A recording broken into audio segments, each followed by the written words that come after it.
Hi, this is Kerry Artek with Wicked Stocks, bringing you the daily Tesla report for Friday, June 9th, 2023. Before I click on the charts, please click like, subscribe, share the content with friends and colleagues, and please check out wickedstocks.com, where we offer a full suite of both daily and weekly analytical videos just like this. Daily Triple Q, Daily SPY Report. We also have weekly analysis in the S&P 500, NASDAQ 100, and the Long Bond ETF, the TLT, as well as two individual stock picks every week that you actually never see on YouTube. And so we are always looking for kind of a 3 to 5 day longer term swing trader, 3 to 5 week longer term swing trader in those stock picks, as well as kind of the near term investor out over 3 to 5 months, always looking for a 20% move on the underlying stock itself.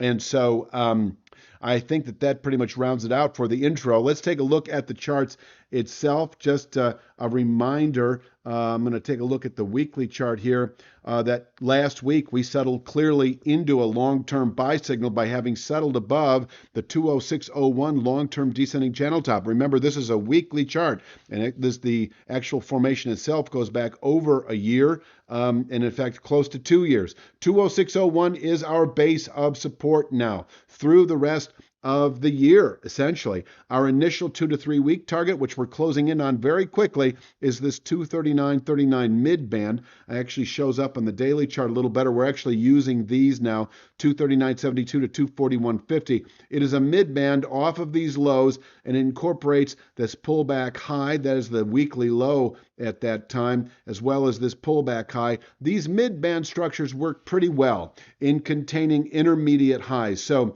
our initial target, as I'd mentioned last week, 2 to 3 weeks, is 239.39. That's that is the weekly version of all that at 239.72 to 241.50. And the 2 to 3 month objective is 268.21. Both are rising away from the market, and 268.21 is a 2 to 3 month target that may actually be realized over the next 2 to 3 weeks if we settle today. That is the week itself above this 239.39 area. And actually for the day itself, I would prefer to see 241.50. A settlement above here and the channel top here in the mid 260s, upper 260s, 268.21 is likely to be realized over the next 2 to 3 weeks. So, as I was saying earlier, a week ago, when we closed above this formation, we may well see a rally similar to what we saw off that January low, the acceleration thereof, and that is what's playing out here still. A bullish continuation, an increasingly vertical market, and 268.21 may be just around the corner,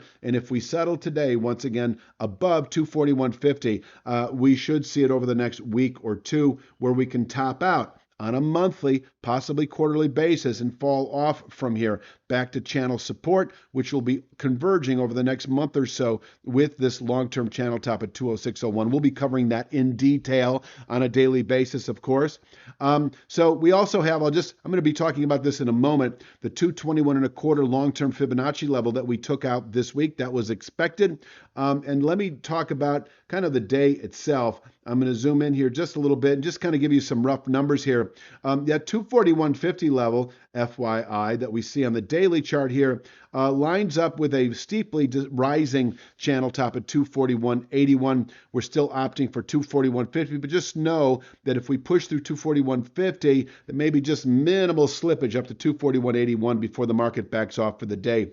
If we close above 241.50, as I say, I expect the upper 260s, low 270s over the next week or two as a completed near to mid-term target. But, that settlement last week above 206.01 carries with it a much longer-term bullish possibility. Our next long-term buy signal in terms of continued accelerated movement to the upside would, of course, be a settlement above this 268.21 channel top. And, but it's a little early to be talking about all that just yet.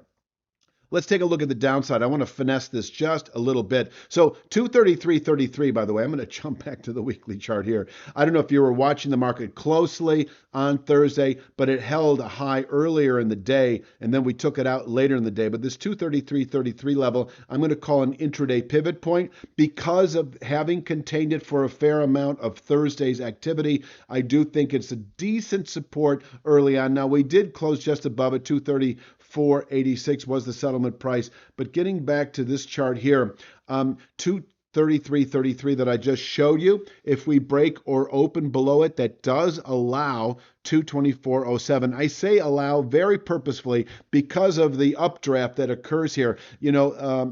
I don't know if we'll fall obviously to 224.07. I don't want to say that breaking 233.33 indicates 224.07, but if you're an aggressive day trader, that could certainly play out. Breaking or opening below 233.33 would allow 224.07 intraday, and inversely, holding above that 233.33 level will keep that targeted 239.72 to 241.50 area in reach within the day, where once again we can top out through next week and fall off from here in a modest way. We'll be watching that obviously, but perhaps back into the 206 to 209 region within a week or two of testing this 239.72 to 241.50 area. Once again, if we close today above 241.50, the upper 260s, we don't have this labeled, but that is that 268 level on the weekly chart you see here, 268.21 rising into the 270s next week, and that becomes our 1 to 2 week target if we close today above 241.50. So, in terms of kind of the 2 to 3 week swing trader, you may have gotten long here last week when we closed above that 206.01 long-term channel top, and it was a 2 to 3 week target in the upper 230s. We're realizing it in about a week, and so this is the 2 to 3 week swing trade. Selling this. In terms of selling this upper area, upper 230s, low 240s, I would really rather you liquidate a long position. Take some profits here because of the possibility actually for just continuing on up into the low 270s over the next couple of weeks. Once again, if we close today above 241.50, we are looking for the low 270s within 1-2 weeks at the very most.